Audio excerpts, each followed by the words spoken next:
ये इस बार के जो चुनाव हैं वो बहुत ही महत्वपूर्ण चुनाव हैं।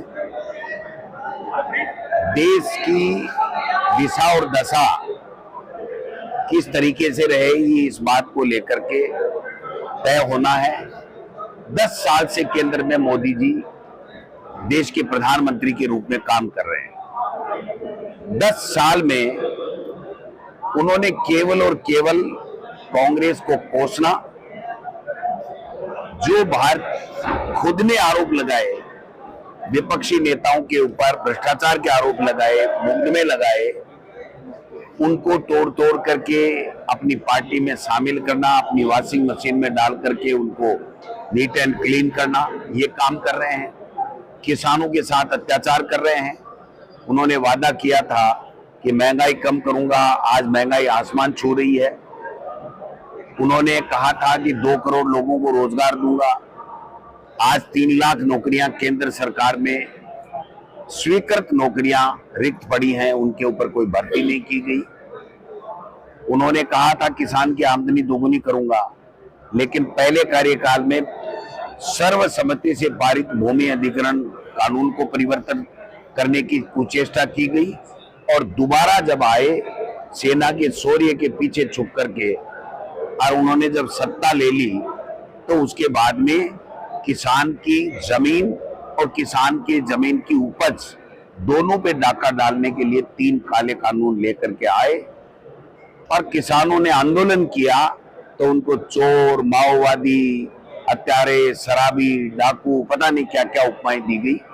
13 महीने बाद में देश के प्रधानमंत्री ने स्वयं माफी मांगते हुए उन 3 काले कानूनों को वापस लिया और एक कमेटी बैठाई कि ये जल्दी निर्णय देगी। उस कमेटी ने अपनी रिपोर्ट भी दे दी, लेकिन जो लिखित समझौता किया था एमएसपी का कानून लेकर के आएंगे, स्वामीनाथन आयोग की रिपोर्ट लागू होगी और भी जो किसानों के हित की समस्याएं थी उसके समाधान की बात उन्होंने लिखित में की थी, उनका कहीं उस रिपोर्ट में कोई जिक्र नहीं है।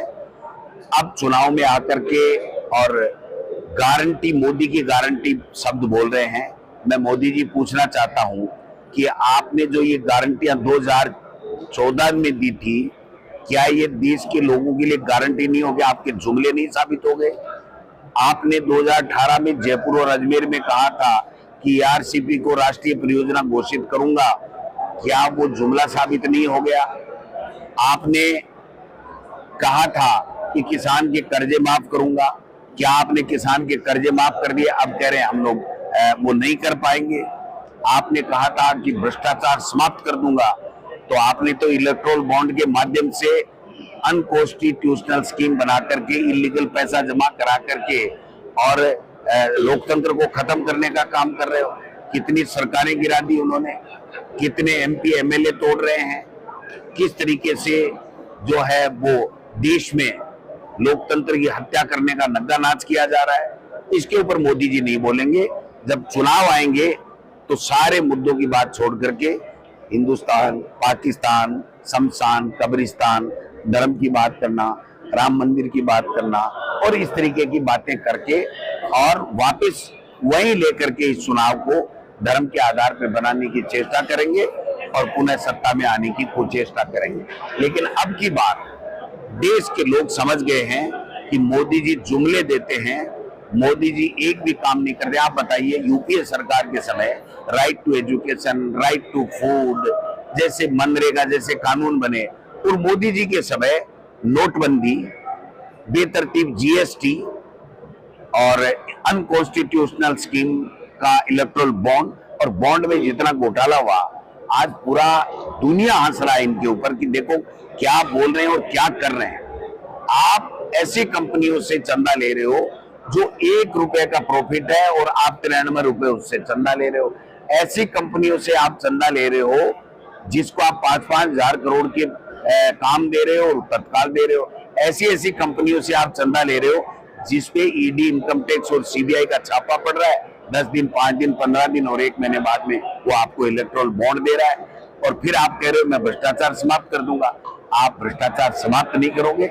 आपकी मंशा है कि 400 पार का ये जो परसेप्शन आप बना रहे हो ना, ये परसेप्शन बना के चुनाव जीतना चाहते हो और चुनाव जीत करके इनकी जो मंशा है वो ये है कि दोबारा से चुनाव नहीं हो, इस तरीके का संविधान में संशोधन कर दूं, या आरक्षण की व्यवस्था समाप्त हो जाए, इस तरीके का संशोधन कर दूं।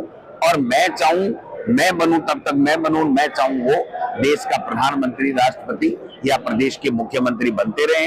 इस प्रकार की इनकी मंशा के साथ में ये लोग बात काम कर रहे हैं। हमारी सरकार ने हमारी 5 साल में राजस्थान में बहुत अच्छे काम किए। 10 तरीके की गारंटी थी, वो गारंटी लागू हो गई। तेलंगाना में, हिमाचल में, कर्नाटक में 5, 6 और 8 तरह की गारंटियां दी थी, वो सारी की सारी लागू हो गई। इनकी गारंटी कोई लागू नहीं हुई। अभी विधानसभा चुनाव में देश के प्रधानमंत्री जी ने कहा था कि राजस्थान में पेट्रोल के ऊपर हरियाणा और यहाँ पर 12 रुपए का अंतर प्रति लीटर का है, और यहाँ पर लूट मचा रखी है कांग्रेस की सरकार ने। मैं दिसंबर में सरकार आते ही पहला काम करूंगा कि इस पेट्रोल का भाव हरियाणा और राजस्थान में एक हो, और ये 12 रुपए की जो आपको ज्यादा ले रहे हैं वो नहीं लगे, ये व्यवस्था मैं कर दूंगा। मैं पूछना चाहता हूं, अभी जो थोड़ा बहुत किया है उन्होंने, 1 रुपए 2 रुपए से लेके 5 रुपए तक, लेकिन आज भी 10 रुपया प्रति लीटर एक पेट्रोल हरियाणा और राजस्थान में ज्यादा ले रहे हैं।